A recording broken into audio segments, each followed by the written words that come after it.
Sa mabuting balita ngayong araw, makikita natin si Jesus na lumakad sa ibabaw ng tubig. Hindi lamang ito ay isang pambihirang himala.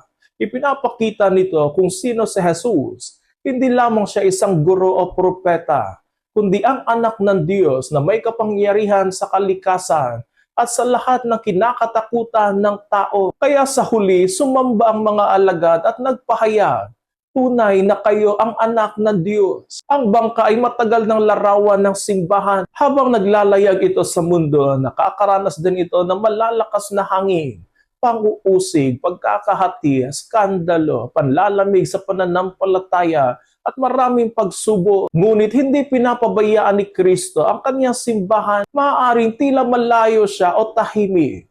Ngunit patuloy siyang lumalapit at nagsasabing, ako ito, huwag kayong matakot. Si Pedro naman ay larawan ng bawat mananampalataya. Habang nakatuon ang kanyang paningin kay Jesus, nakalakad din siya sa ibabaw ng tubig.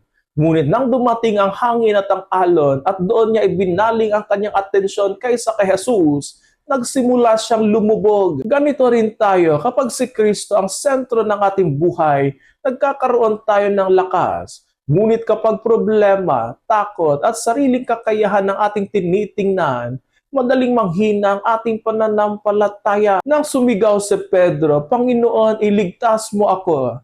Agad siyang inabot ni Jesus. Ito ang ating pananampalataya bilang mga Katoliko.